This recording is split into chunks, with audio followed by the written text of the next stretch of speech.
Hey everyone, Mama Kangaskhan here, and I'm trying to do 2 videos in one day, which is very hard for me to do. And I'm doing my Pokemon based off of Myths Episode 2. Now, this list is going to be rather long because of so many Pokemon being based on the same thing. And I wanted to get all of them out of the way and try and get as many of them in one video, but I didn't want to go above 10, but I also didn't want to go below 10. So it was really hard trying to narrow it down when so many have the same myth that they're based off of. So here is episode 2 of Pokemon based off of myths. Number 10. Charizard, Mega Charizard, X, Mega Charizard Y, Dragonite, Salamence, the Axiom line, Druddigon, the Dino line, Reshiram, Zekrom, Kyurem, and Goodra. They are all based off of the European dragon. In the modern period, the European dragon is typically depicted as a large, fire-breathing, scaly-horned, lizard-like creature.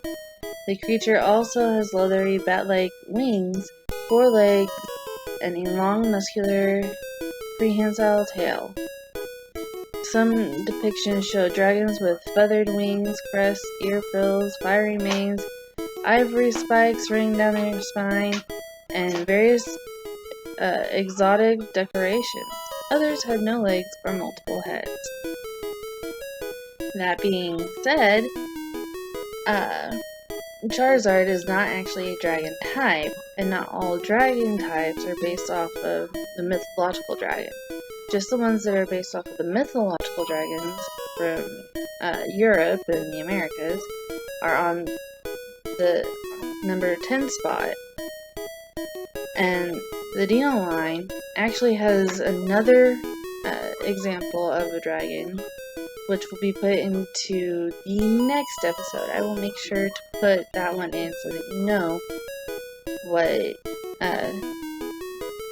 mythological creature that one is based off of.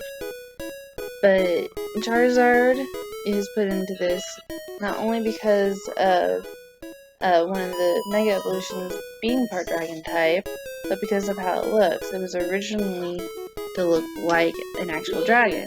Why it wasn't a dragon, I don't know. It would have been a cool combination, but I guess the didn't like that idea and kept it a fire flying type, which to me is strange. But the others are all dragon types, which makes sense. Number 9. Gyarados line, Milotic, and Drampa, the Chinese dragon.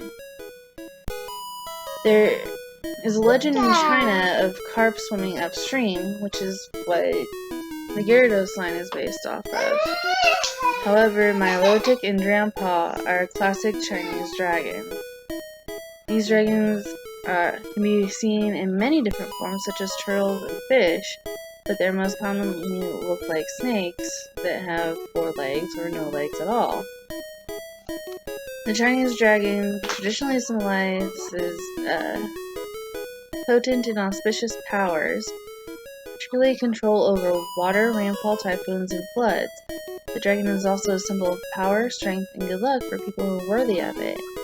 With this in mind, the Emperor of China usually has the dragon as the symbol of his imperial power and strength. Number 8. Dratini, Dragonair, Gyarados, and Milotic.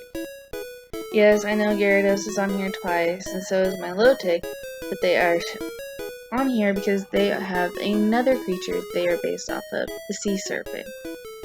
Sightings of sea serpents have been recorded for hundreds of years and continue to be claimed today.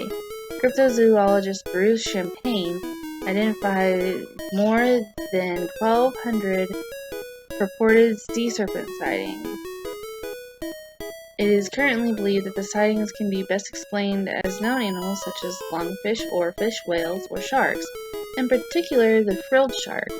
Some cryptozoologists have suggested that sea serpents are relic plesiosaurs, mosasaurs, or other Mesozoic marine reptiles, similar to the Way of Loch Ness.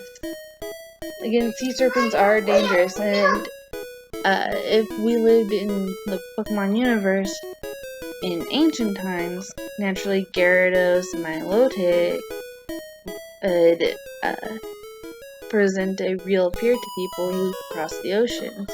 Dratini and Dragonair are beautiful, and I can really see how they would be seen as a good type of sea serpent.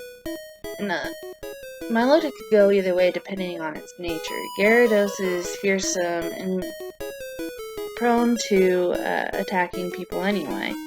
So Gyarados would be the sea serpent that Dragonair would end up battling with to protect ships in the ocean. That's how I see it anyway. Noivern. Noivern is based off of a wyvern.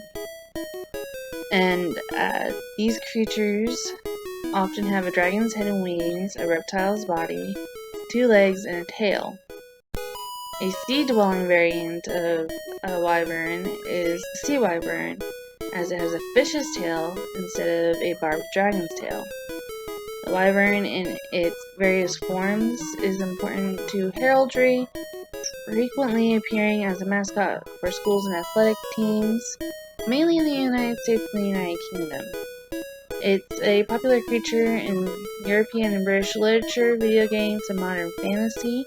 The wyvern is often, although not always, associated with cold weather and ice, and it sometimes possesses a venomous bite, though very few have been known to be able to breathe fire. Number 6. Drafrig, Type Null, and Silvally. According to Greek mythology, these Pokemon could be based off of the Chimera, which I started off wrong saying that they're according to Greek mythology, but the Chimera, according to Greek mythology, is a mysterious fire-breathing hybrid creature of Lycia in Asia Minor, and it is composed of parts of more than one animal. In the Greek mythology, it is usually depicted as a lion with the head of a goat coming out of its back and a snake's head for a tail. And it is the offspring of Typhon and Cheetah, with its siblings being monsters such as Cerberus and the Lernaean Hydra.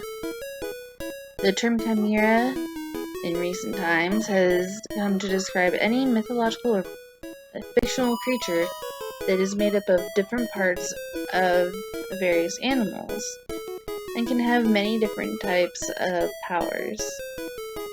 It is said that seeing a chimera is an omen for disaster. Number 5. The Duskull line.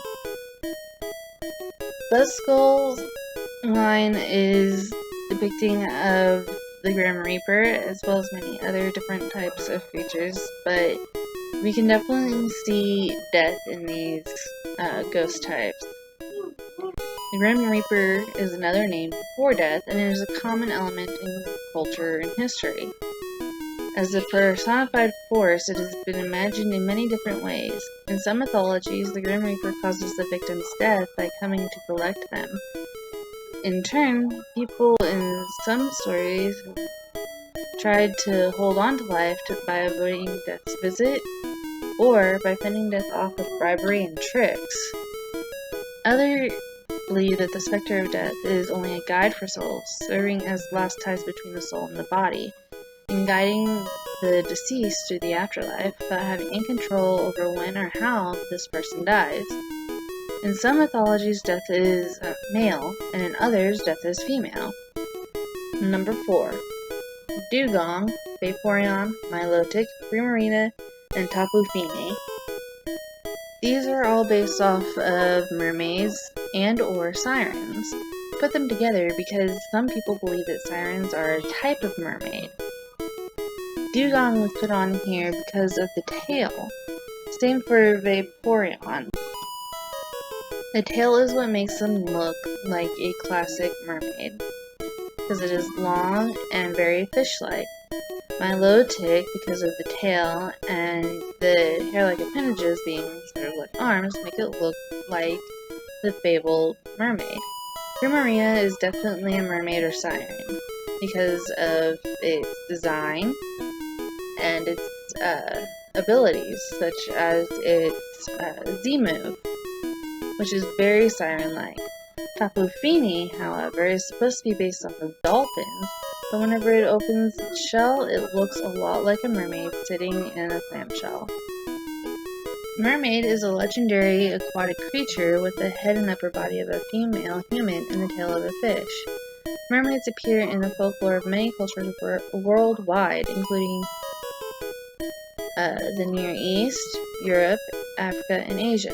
The first stories appeared in ancient Assyria, in which the goddess Atrahasis transforms herself into a mermaid out of shame for accidentally killing her human lover.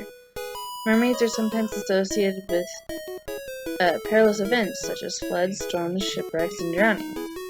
In other traditions, and sometimes even in the same traditions, they can be benevolent or beneficent, bestowing boons or falling in love with humans.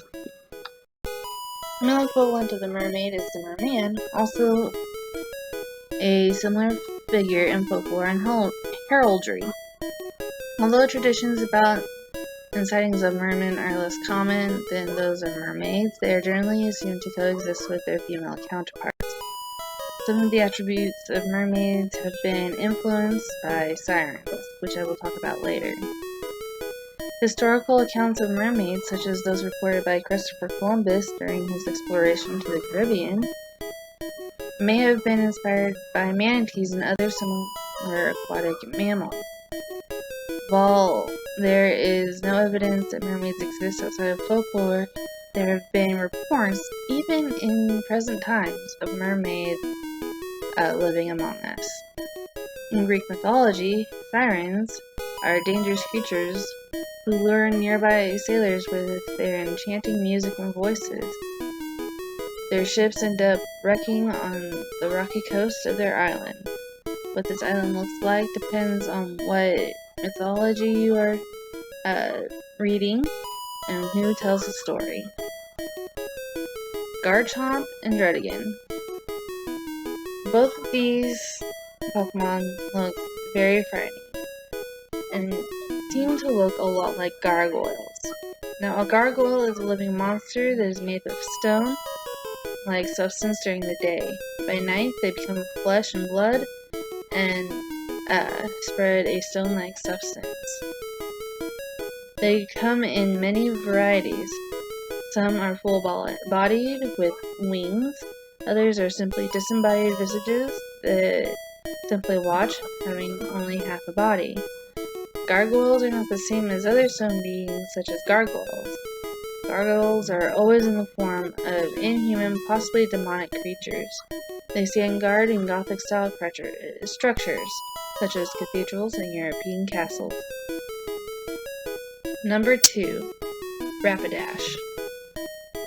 Rapidash is quite easily based off of a horse, but with the horn, it is obviously a unicorn, and what girl doesn't want a unicorn? Seriously. The unicorn is a legendary creature that has been described since antiquity as a beast with a single large, pointed, spiraling horn projecting from its forehead.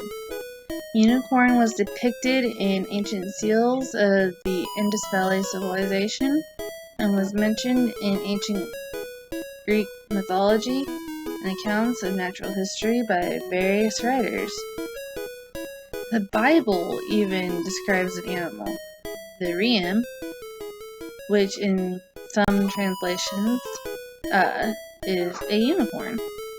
In European folklore, the unicorn is often depicted as a white horse-like or goat-like animal with a long horn and cloven hooves, sometimes even a goat's beard.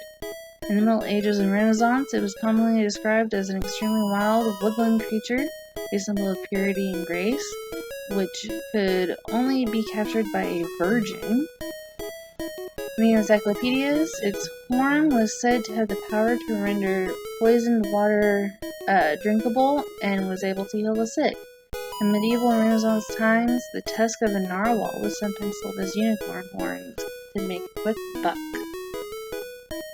And number 1, Lapras. This has got to be my favorite mythological creature.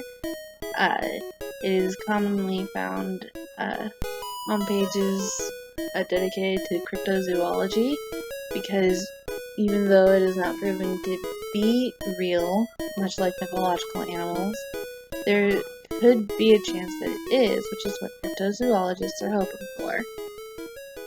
The Loch Ness Monster is a mysterious creature that has sparked interest since the first sighting, but didn't grow worldwide popularity until the first photographic evidence hit papers.